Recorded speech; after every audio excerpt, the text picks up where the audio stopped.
जय माता दी दोस्तों। वर्ल्ड बेस्ट मैजिक में आपका हार्दिक स्वागत है। कैसे हैं आप सब, ये बताने के लिए कमेंट बॉक्स में जय माता दी जरूर लिखें।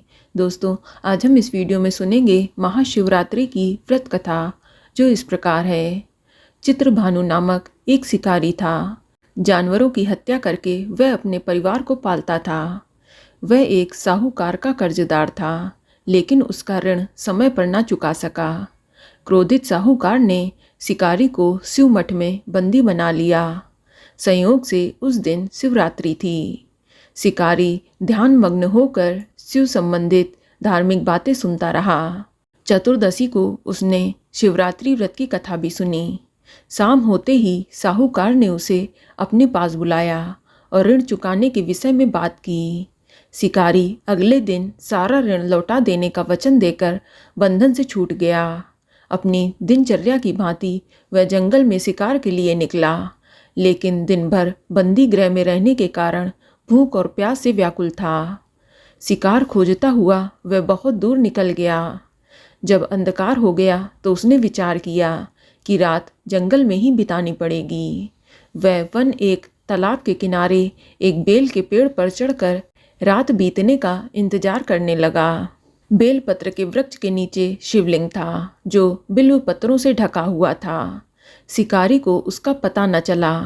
पड़ाव बनाते समय उसने जो टहनियाँ तोड़ी वे संयोग से शिवलिंग पर गिरती चली गईं। इस प्रकार दिन भर भूखे प्यासे शिकारी का व्रत भी हो गया और शिवलिंग पर बेलपत्र भी चढ़ गए। एक पहर रात्रि बीत जाने पर एक गर्भिणी हिरणी तालाब पर पानी पीने पहुंची। शिकारी ने धनुष पर तीर चढ़ाकर ज्यों ही प्रत्यंचा खींची, हिरणी बोली कि मैं गर्भिणी हूँ, शीघ्र ही प्रसव करूँगी। तुम एक साथ दो जीवों की हत्या करोगे, जो ठीक नहीं है। मैं बच्चे को जन्म देकर शीघ्र ही तुम्हारे समक्ष प्रस्तुत हो जाऊंगी, तब मार लेना। शिकारी ने प्रत्यंचा ढीली कर दी और हिरणी जंगल की झाड़ियों में लुप्त हो गई। प्रत्यंचा चढ़ाने तथा ढीली करने के वक्त कुछ बेलपत्र अनायास ही टूटकर शिवलिंग पर गिर गईं। इस प्रकार उसने अनजाने से ही प्रथम पहर का पूजन भी संपन्न कर लिया। कुछ ही देर बाद एक और हिरणी उधर से निकली। शिकारी की प्रसन्नता का ठिकाना न रहा। समीप आने पर उसने धनुष पर बाण चढ़ाया। तब उसे देख हिरणी ने विनम्रतापूर्वक निवेदन किया, हे शिकारी, मैं थोड़ी देर पहले ऋतु से निवृत्त हुई हूँ, कमातुर विरहिणी हूँ, अपने प्रिय के खोज में भटक रही हूँ। मैं अपने पति से मिलकर शीघ्र ही तुम्हारे पास आ जाऊंगी। शिकारी ने उसे भी जाने दिया। 2 बार शिकार को खोकर उसका माथा ठनका। वह बहुत चिंता में पड़ गया। रात्रि का आखिरी प्रहर भी बीत रहा था। इस बार भी धनुष से लगकर कुछ बेलपत्र शिवलिंग पर जा गिरे तथा दूसरे पहर का पूजन भी संपन्न हो गया। तभी एक अन्य हिरणी अपने बच्चों के साथ उधर से निकली। शिकारी के लिए ये स्वर्णिम अवसर था। उसने धनुष पर तीर चढ़ाने में देर नहीं लगाई।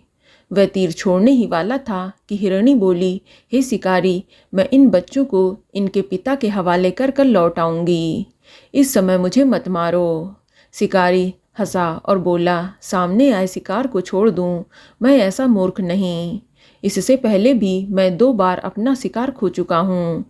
मेरे बच्चे भूख प्यास से व्यग्र हो रहे होंगे। उत्तर में हिरणी ने फिर कहा, जैसे तुम्हें अपने बच्चों की ममता सता रही है, ठीक वैसे ही मुझे भी। हे शिकारी, मेरा विश्वास करो।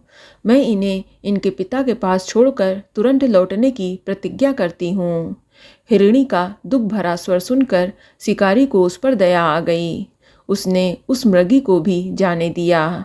शिकार के अभाव में तथा भूख प्यास से व्याकुल शिकारी अनजाने में ही बेल वृक्ष पर बैठा बेलपत्र तोड़ तोड़कर नीचे फेंकता जा रहा था। पौ फटने को हुई तो एक हष्ट पुष्ट मृग उसी रास्ते पर आया। शिकारी ने सोच लिया कि इसका शिकार वह अवश्य ही करेगा। शिकारी की तनी प्रत्यंचा देखकर मृग विनीत स्वर से बोला, हे शिकारी, यदि तुमने मुझसे पूर्व आने वाली 3 मृगियों तथा छोटे छोटे बच्चों को मार डाला है तो मुझे भी मारने में विलंब ना करो, ताकि मुझे उनके वियोग में एक क्षण भी दुख ना सहना पड़े। मैं उन हिरणियों का पति हूँ। यदि तुमने उन्हें जीवन दान दिया है तो मुझे भी कुछ क्षण का जीवन देने की कृपा करो। मैं उनसे मिलकर तुम्हारे समक्ष उपस्थित हो जाऊंगा। मृग की बात सुनते ही शिकारी के सामने पूरी रात का घटना चक्र घूम गया। उसने सारी कथा मृग को सुना दी। तब मृग ने कहा, मेरी तीनों पत्नियां जिस प्रकार प्रतिज्ञाबद्ध हो गई हैं, मेरी मृत्यु से अपने धर्म का पालन नहीं कर पाएंगी। अतः जैसे तुमने उन्हें विश्वास पात्र मानकर छोड़ा है, वैसे ही मुझे भी जाने दो। मैं उन सबके साथ तुम्हारे सामने शीघ्र ही उपस्थित होता हूँ। शिकारी ने उसे भी जाने दिया। इस प्रकार प्रातः हो गई। उपवास, रात्रि जागरण तथा शिवलिंग पर बेलपत्र चढ़ने से शिवरात्रि की पूजा पूर्ण हो गई। पर अनजाने में ही की गई पूजन का परिणाम उसे तत्काल मिला। शिकारी का हिंसक हृदय निर्मल हो गया। उसमें भगवत शक्ति का वास हो गया। थोड़ी ही देर बाद वह मृग सा परिवार शिकारी के समक्ष उपस्थित हो गया ताकि वह उनका शिकार कर सके।